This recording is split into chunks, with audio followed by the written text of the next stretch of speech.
Happy New Year, boys and girls! Today I want to talk about load boxes. Do you know what a load box is? It's a very handy little tool that you hook up with your tube amp, and that way you can play your tube amp without a cabinet, without destroying it, without smoking the output transformer. Because usually we all know that guitar amps, tube amps need a cabinet.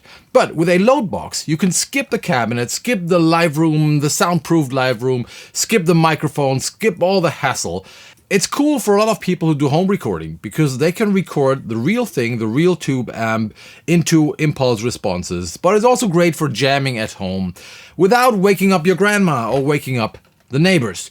And you know what? We all love coming home at 3 a.m., anything from slightly to fully drunk, getting naked, fully naked of course, grabbing a BC Rich guitar and shredding some nasty riffs. But you know, without waking up grandma, because grandma needs her sleep. She really deserves her sleep.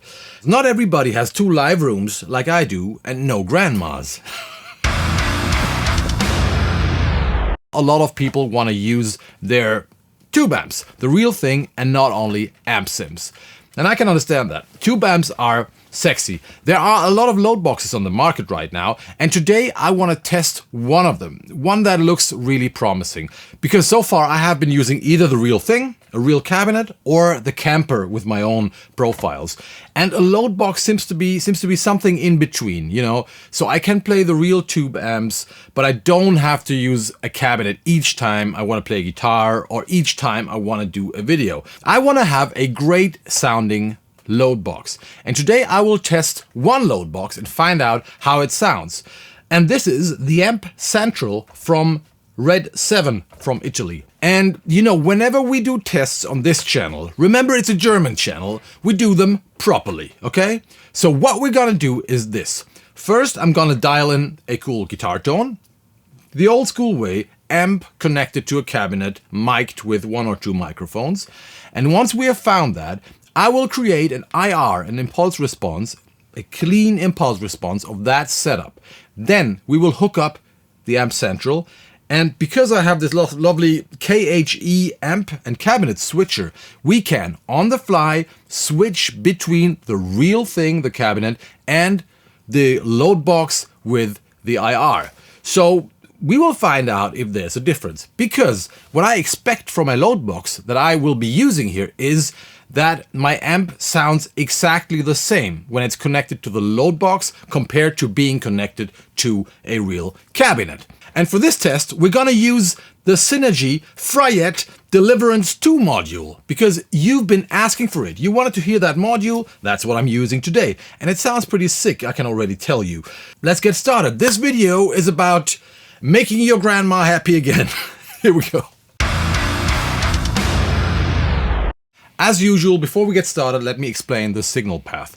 So, I'm going from my Fernandez Ravel with EMG pickups into the Synergy preamp. Right now, I'm using the Bogner preamp here, the Bogner Überschall, which sounds great.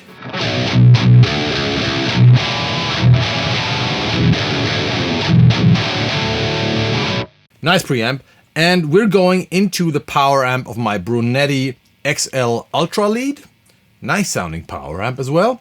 And then we are going into a pretty standard setup, a MESA Boogie 4x12 cabinet with a vintage 30.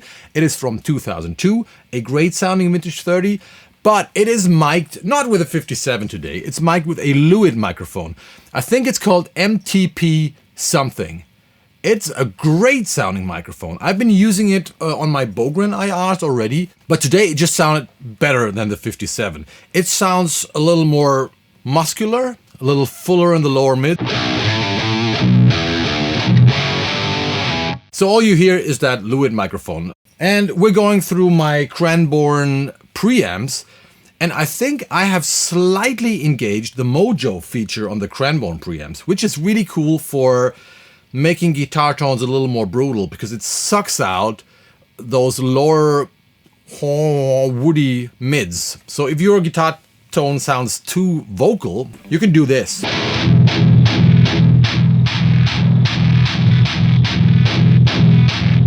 This is very extreme. fully distorted, fully scooped, but you see you can get rid of all the whole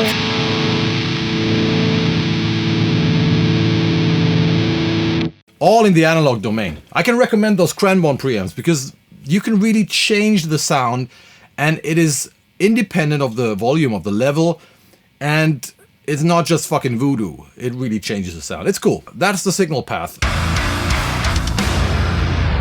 But I promised you I want to use the Fryette. So everything is at 12 o'clock now. Let's dial in a cool tone. We start here.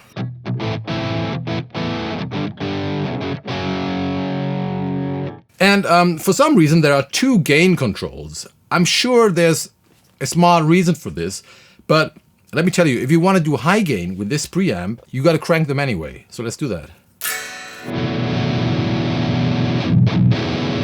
Well, let's go from left to right. Before that, we have a bright switch. And whenever you have a bright switch, engage it. Most of the time you hear less of it the more you crank the gain.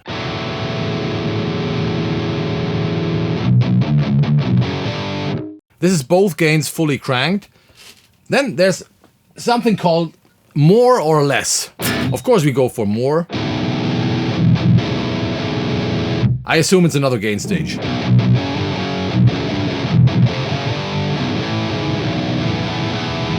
But the frequency range isn't really what we need. We've got the usual 3-band EQ here. Highs, mids, and lows. And then there's something special in this module. So Mr. Fryette added the two controls from the power amp, if I'm not mistaken, of the original Deliverance amp and put it into the preamp. Its presence and depth, and usually the presence controls the negative feedback, which is simply not possible on a preamp module. So I guess he just used some EQ filters that get close to whatever those knobs are doing in the real power amp. But I don't care, as long as it sounds cool. But it's a nice feature, you know. He tried to add all the functions from the power amp of the full head into the preamp.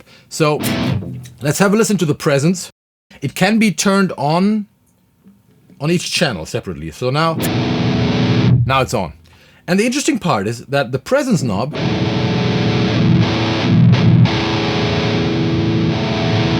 sounds very gentle and sounds more like a tone control.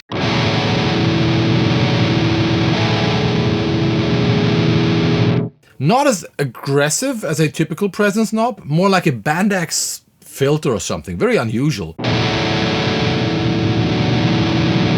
And I'm sure I want that thing fully cranked. The highs are way more aggressive and they sit a lot.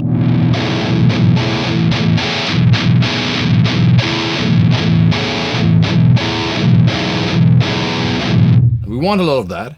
And like with all modules that I've tested in the Synergy system, they all have a massive low end. So I don't really need more low end than this, but let's see what we can do. A lot.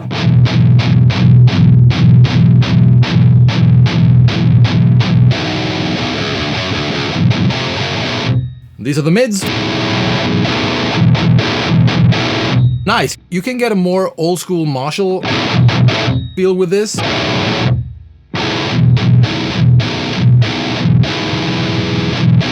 Or sound a little more scooped. Very effective control.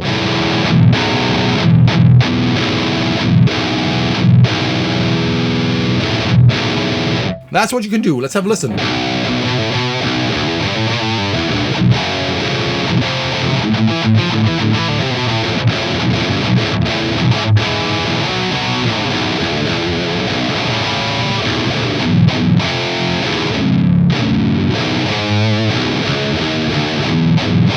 Nice. The first thing I noticed was, I can't describe it any better, but the distortion has a certain sandy texture. There's something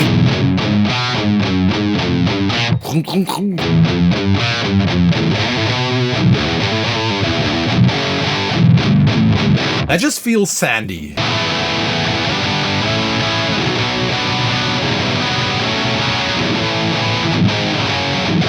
and very unique.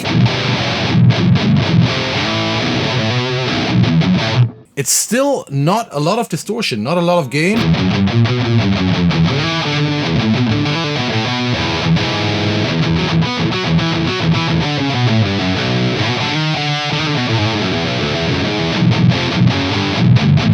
Some people might need a little more. It is not the tightest distortion because there's a lot of low end going into the preamp or into the distortion somehow. But it sounds very dry and very direct and very uncompressed. Let's go back to the Bogner for a second. Much more compressed. But also tighter. And a much more typical modern metal sound.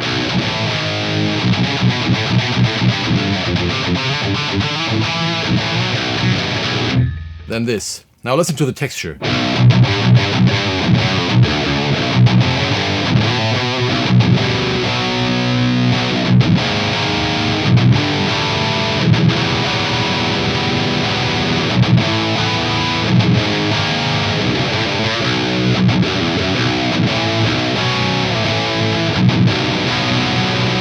Quite unique, right? So I feel like this preamp needs a little boost, and I was looking for a clean boost that is not changing that unique and cool sounding texture the distortion has. And I found that from the pedals I have here, the MLC Vanilla Sky was the one that sounded the cleanest. And it sounds like this.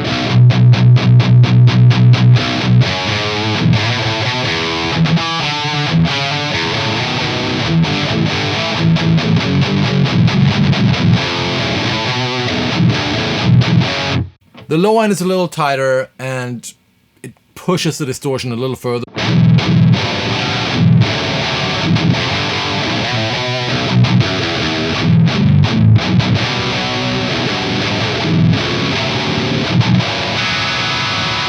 Alright, that is a nice sounding preamp. And it has that very unique sandy texture in the distortion. Like every palm mute has some kind of raspy, cool quality. So this preamp has character. It needs a little more gain, but you know, we all have boost pedals, so that's not a real problem. And it's very dry and it's very responsive. I think not as dry and responsive as the Pitbull from Fryed, but still, nice preamp.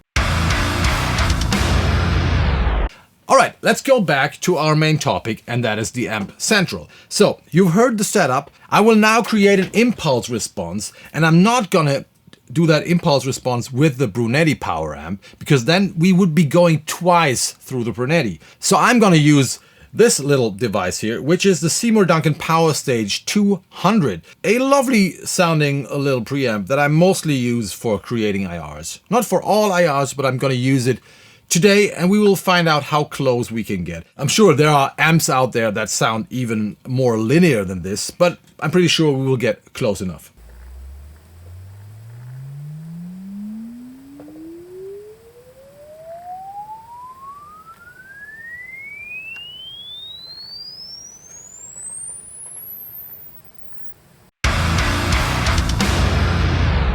But let me introduce the Amp Central for a second.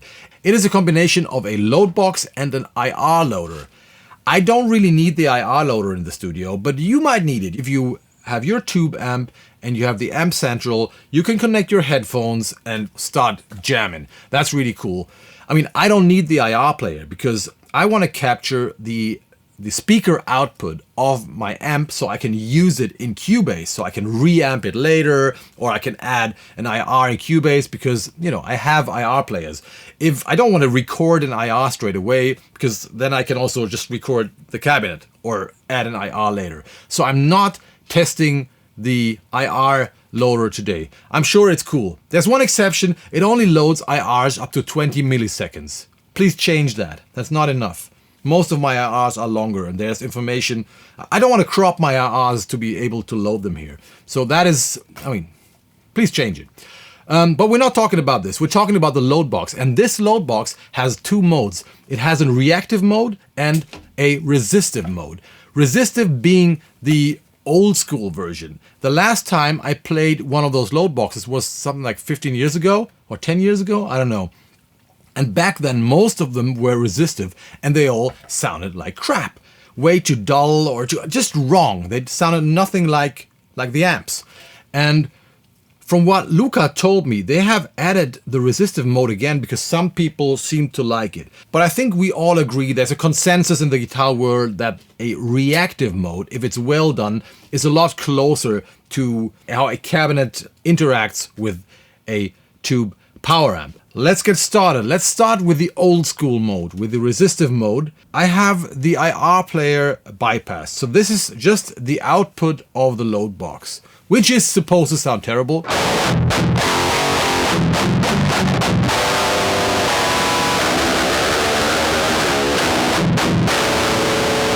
Let's engage our IR.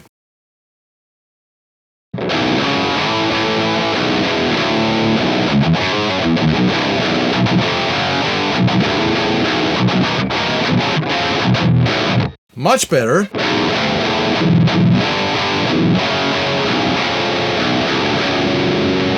But this sounds nothing like the original. So let's switch back to the real thing.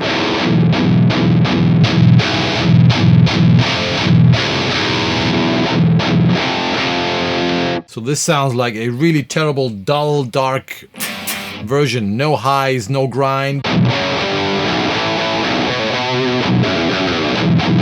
And this is how I remember all those load boxes to sound back in the days. I remember this MESA Boogie thing. Do they still sell this? It sounded terrible. I don't know why they even added this mode, because nobody really needs it if you ask me. But now comes the magic moment. When we go from resistive to the reactive mode. Let's have a listen.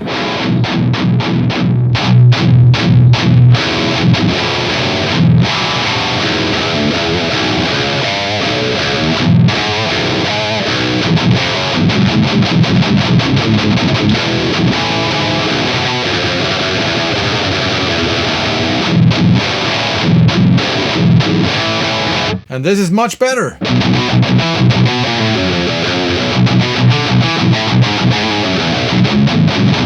It feels really good.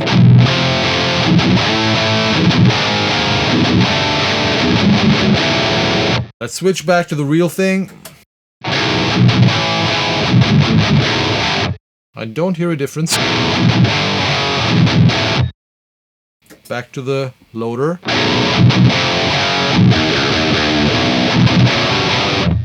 Am I really switching?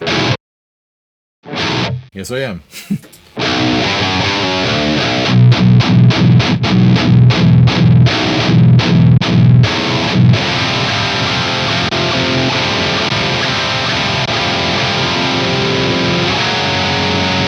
Okay, now I feel like the original is slightly brighter and a little thinner.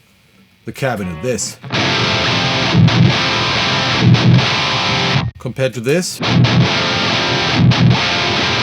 it's a touch darker.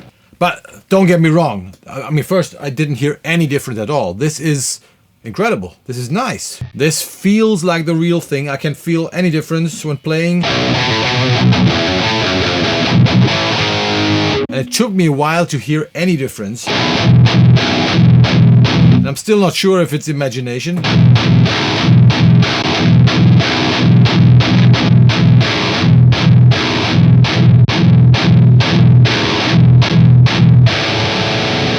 It's super close. And it's close enough for me to be used in the studio.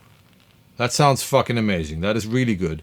The resistive load sucks. Nope, I don't need it. But the reactive one sounds 99% the same. And you have to remember that, the difference might also come from the IR.